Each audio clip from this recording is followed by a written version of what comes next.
Njuti bene data ndabaramukije mu izina rya Yesu. Turi kuri rwa rubuga rwanyu shingire ntahe Imana nzima. No musi nagiriwe ibakwe gushobora kuganira namwe kuri aya majambo akwirikira. Ni ibaruwa ryandikiwe aba bantu baba muri Galatiya, rikaba ryanditswe na Pawulo, intumwa Pawulo mwamenye kandi yamenyekanye cane, yakoreye Yesu ariko mu ntango ntiyari amuzi, yaranamugwanije cane kuko ntiyarazi ubutumwa atanga. Imana yonyene iramwigisha ubutumwa, imukoresha rero mu bintu bikomeye. Yanditse aya majambo ayandikira ab'i Galati mu bigishwa biwe, hariya mu gice ca gatatu, mu gice ca mbere, ab'i Galati ba mbere, kuva ku karongo ka gatandatu,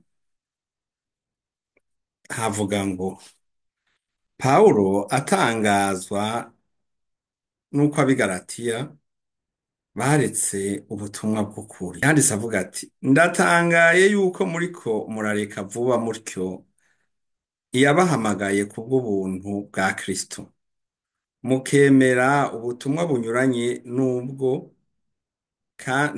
kandi ata bundi buriho.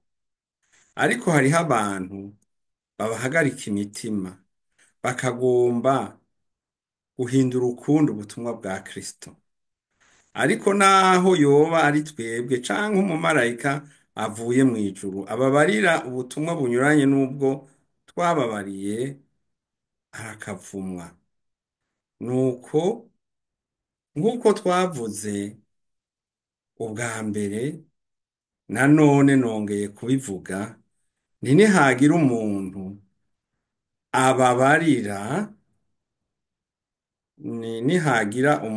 ababarira ubutumwa bunyuranye n'ubwo mwemeye, arakavumwa.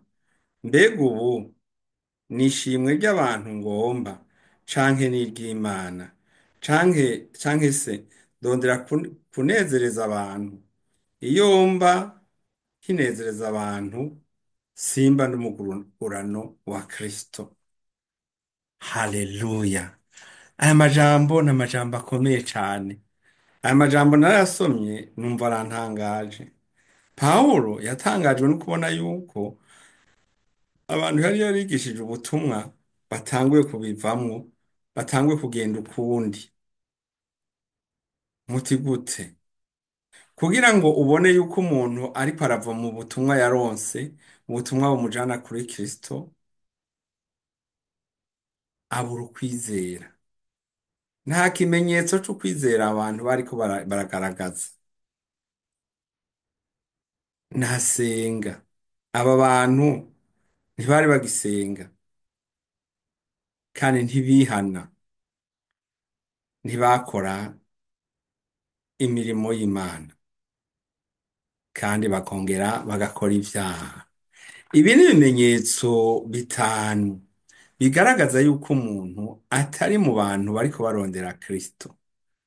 Utagira ukwizera, uku kwizera kugaragazwa no kwatura, ntuba uri muri Kristo.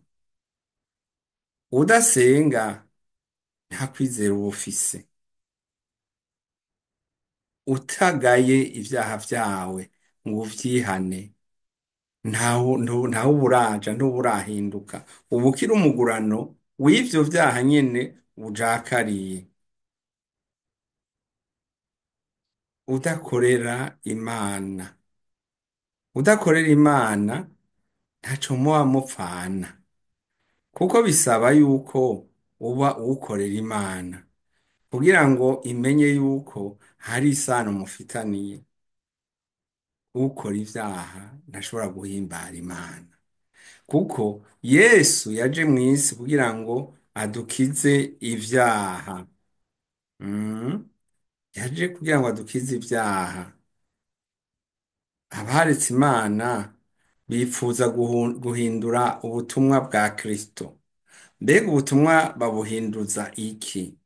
Babuhinduza ubutumwa butari bwo, ibitangaza bitari vyo, ubutunzi, n'imisozi myinshi bikaza biruta ka gakiza umuntu akagenda arindiriye ibitangaza, arindiriye ubutunzi,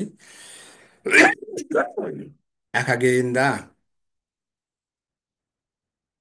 afise iyindi shusho, atacambara uko bikwiriye, yambara nk'abakora uwundi murimo, umurimo w'abanyabyaha.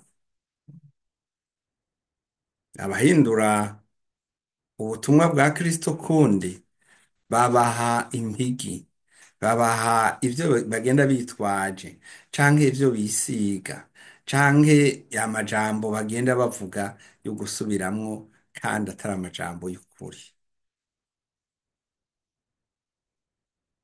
Pawulo ngo yatangajwe no kubona yuko abantu yari yigishije ubutumwa bari batanguye kureka Imana. Kureka Imana ntababwiye mu kureka Imana ntuba citayeho ijambo ry'Imana, oya. Ntuba ucitayeho kwigenza nk'umwana w'Imana, oya. Ntuba ucitayeho kugira ukwizera ko Yesu Kristo ari umwami akongera akaba umukiza wawe, oya. Kureka Imana wizera ibindi binyuranye n'ivyo waronse ubwa mbere. Pawulo ntabitevya aravuga ati naho hoza uwundi muntu canke umumarayika canke uvuye mw'ijuru, ati naho ntihakagire umuntu atuma muhindura ngo muve ku vyo mwahawe ubwa mbere. Ukwizera kwacu mbega gushingiye kuki? Reka tuhasome mu Bigalatiya kabiri, ni iri baruwa nyene ariko mu gice ca kabiri kuva ku murongo wa 15 gushika kuri wa 11 wa 21. Ububasha buzanwa no kwizera. Mu gakiza twebwe twahawe, ukwizera kuza imbere. Utagira ukwizera ntashobora guhimbara Imana. Rero ubugingo bushasha buzanwa no kwizera. Twebwe mu kameremere kacu turi abayuda, ntituri abanyavyaha bo mu banyamahanga, ariko tuzi yuko umuntu adatsindanishirizwa n'ibikorwa bishinzwe n'ivyagezwe, ariko atsindanishirizwa no kwizera Yesu Kristo. Natwe twizeye Kristo, Yesu Kristo, ngo kwizera Kristo kube ariko kudutsindanishiriza, atari ibikorwa bishinzwe n'ivyagezwe, kuko ata muntu atsindanishirizwa n'ibikorwa bishinzwe n'ivyagezwe. Ariko namba twabonetse ko turi abanyavyaha, hamwe twarondera gutsindanishirizwa no kuba muri Kristo, mbega Kristo ni umukozi agabura icaha? Eka namba.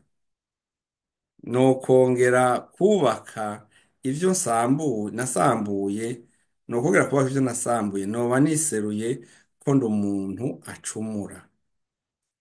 Ivyagezwe vyanteye gupfa ku vyagezwe, ngombeho ku Mana. Nabambanywe na Kristo, ariko ndiho. Yamara si jewe nkiriho, ni Kristo ariho muri jewe. Ivyo nkora vyose nkiriho mu mubiri bikoreshwa no kwizera umwana w'Imana yankunze akanyigura. Simpindura ubusa bw'Imana, simpindura ubusa ubuntu bw'Imana, kuko asangwa ukugororoka kuzanwa n'ivyagezwe, Kristo azoba yapfiriye ubusa. Kristo niwe kirumara, Kristo niwe yadukijije, niwe yaje kutwicurira ivyaha. Nta kwizera kuriho kudafise Kristo, hagati yako ntibishoboka. Mbere ntagirwa uwa mbere, ntagirwa uwa kabiri, ntagirwa uwa gatatu. Kristo ni uwa mbere kandi ni Alfa na Omega. Kristo niwe ukwizera kwacu gushingiyeko. Ego, n'iri jambo nagomba kubaganiriza bene data, ngo mugaruke, mwoye kuba abazimire, mwoye kureka Imana. Egome, wa munsi warizeye urabatizwa, ariko ntiwasubiye kwizera, ariko ntiwasubiye gusenga, ariko ntiwasubiye kwihana, ariko ntiwasubiye gukorera Imana, ntiwigeze ubirogwa kandi warabitumwe. ahubwo wisubiriye mu vyaha, garuka, garuka, kuko nico Imana ikugombako, ntigomba ko usubira inyuma. Murakoze, Yesu rero aguhezagire.